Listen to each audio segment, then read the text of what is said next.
So we're going to talk about IV fluids, and we want to talk about the difference between crystalloids and colloids, liberal and restrictive, balance versus saline, and then some general recommendations about how much. Again, there's a bunch in the handout that I think is additional. So I want you to think about this case. 74-year-old, also has colon cancer. An open total colectomy is planned. They have hypertension, slightly obese, reduced renal function. He's been a smoker. How should you think about this with respect to fluid amount? Should it be goal-directed? And which fluid should be used? Well, the first thing we should think about and talk about is how long should they be NPO? If you picked number 3, NPO for 2 hours, that really is probably the right answer. And carbohydrate-rich fluids are really recommended and show, at least in Sweden and the Netherlands, that there has been a change in the immune response to surgery with the administration of a short NPO period and carbohydrate-rich fluids. What about insensible losses? Should they be ahead of time accounted for? And the classic study here is 1 cc for each hour open. Now that's, of course, open surgery. We don't have any data that is physiologic based on robotic and laparoscopic surgery. And of course, which fluid should we use? That's, I hope, why you're here for this 15-minute review. And does it really matter? Let's talk about it. Well, there is a classic view of fluid distribution that's intravascular, extravascular, and this idea that there's a 1 to 3 fluid distribution. What we've learned in the last few years, and I think it's going to be an exciting understanding of fluids in the future, is really based on the fact that there is this glycocalyx and it is extremely active. And exactly everything it does is currently unknown, but we know that the size, the interaction, the content is very much controls how much we third space around the time of surgery. Now, this idea that we have this 1 to 3 distribution, that you need to replace blood loss with 3 of crystalloid, well, look at the bottom line here. In this trial, it was never seen anything really more than 1 to 8. So we may be at a baseline fundamentally giving more fluids than we need based on what we think the resuscitation equality is. Now let's look at the controversy, crystalloids and colloids, and what do the recent guidelines and data say? So I would say generally, this has been studied and argued for at least 40 years, as long as this course has been in existence, but outside of this course. So what is the current? We suggest using crystalloids rather than albumin for volume expansion in most critically ill patients in general, except crystalloids for respiratory, or especially including crystalloids for respiratory failure and for suspected bleeding, saline for TBI, brain injury, and probably albumin for cirrhotics. We should not be using starches, dextrans, albumin, FFP, if we think we're going to make a difference in mortality. There appears to be no significant difference between any of these fluids. Now, we are worried that starches have an increased risk of renal replacement therapy and possibly of a risk of transfusion. Albumin, FFP make little or no difference to the need for renal replacement therapy. So, no difference. There is, of course, a big difference in cost. So if you're thinking of cost, it's somewhere between $1.50 to $2.50 for a crystalloid and about $80 for albumin, 25 grams of albumin, 5% albumin. So what about this idea of balance versus isotonic saline? Again, the recommendation is 4 balanced crystalloids versus isotonic saline, but it's very low level of evidence.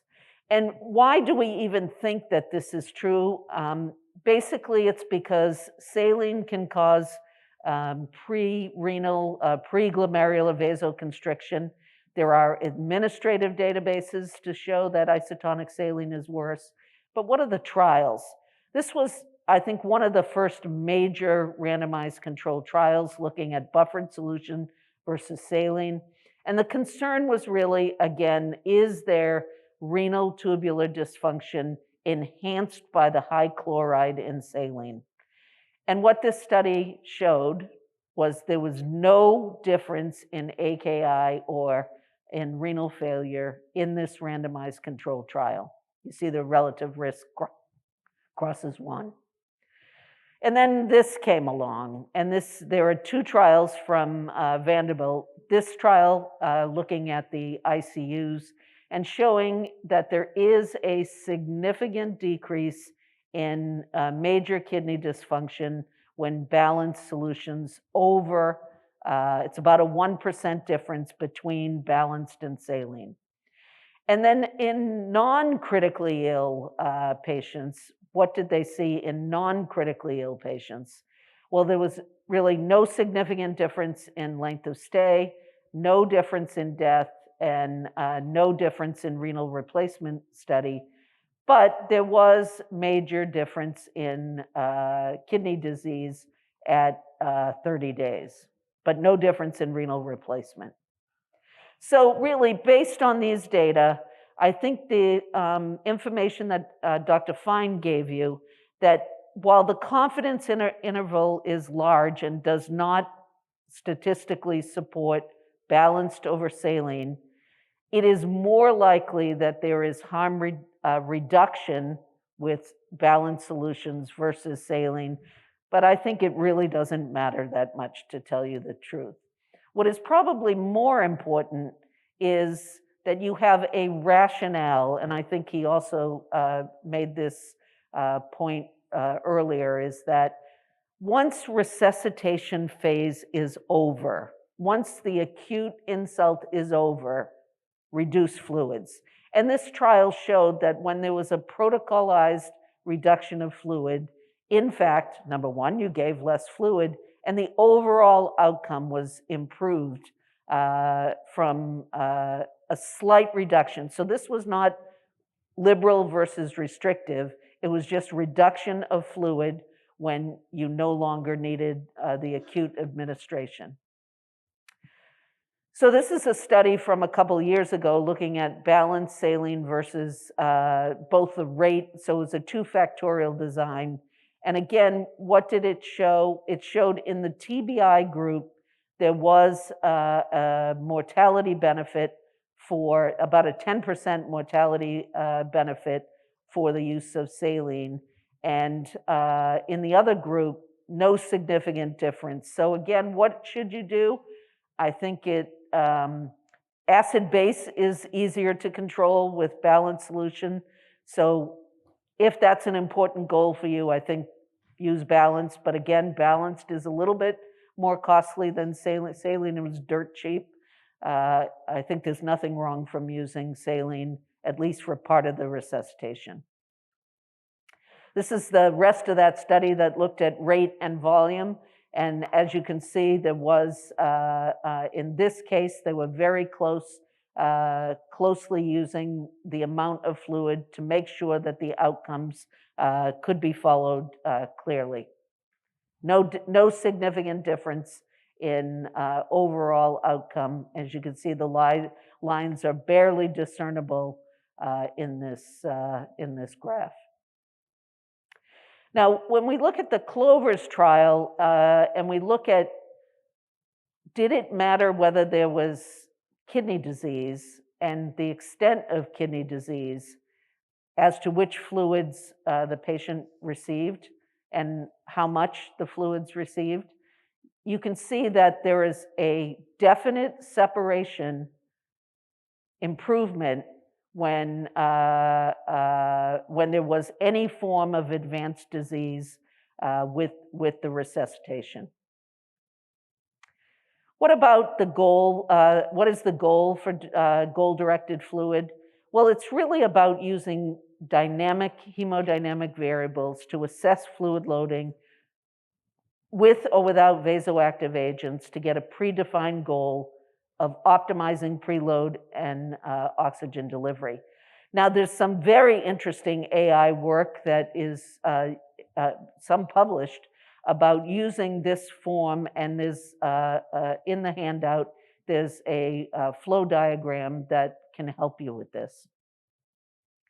What were the outcomes? Well, there were some outcomes in goal-directed therapy that it's, again, this is a small trial, suggesting that GI function was restored by both flatus and time to eat, and length of stay was lower with goal-directed, with the presumed idea of giving overall less fluid. So this idea that edema is not a good thing, and while resuscitation is probably a good thing, minimizing that to some extent is important. When you look at overall mortality, the pool outcomes for mortality do not show a clear benefit to goal-directed therapy, but complications are decreased overall significantly, but no organ-specific events could be identified in this review from a couple of years ago. The RELIEF trial is, I think, an important trial you heard about earlier. What is restrictive versus liberal? I think you can see that there was no difference in disability-free survival at a year, that if you looked at the composite outcome of sepsis or death, again, no significant difference between restrictive or liberal.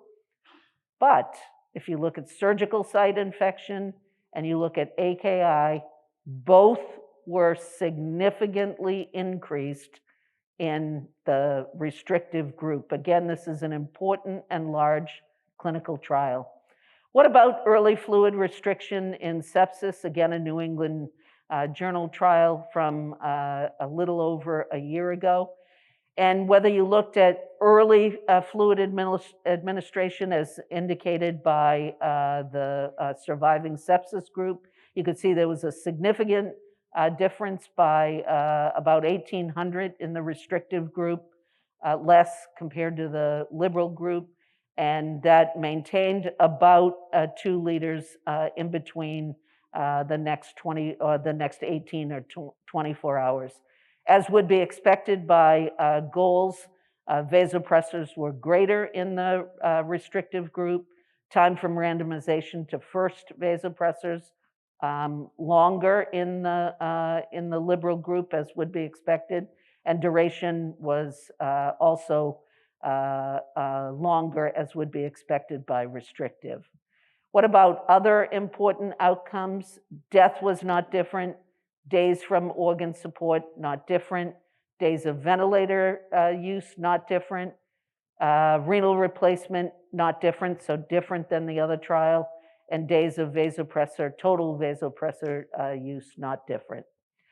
So what do I want you to know about this? This really still not a lot known about perioperative fluid that we treat based on historical ideas about the glycocalyx and the pathophysiology. There are emerging data to suggest that conservative or restrictive fluid may be reasonable, but it may have consequences such as surgical site infection and renal replacement. And the type of fluid does not clearly favor one versus another, except that starches like hetastarch should not be used for sepsis. Goal-directed intraoperative therapy may be best. There may be lower complications, but no effect on mortality. Avoid baseline hypovolemia by avoiding prolonged NPO. Give carbohydrate-rich drinks. Early PO intake and thoughtful restriction of IV fluids. And there's a bunch of additional slides about classic trials in fluid management. Thank you so much.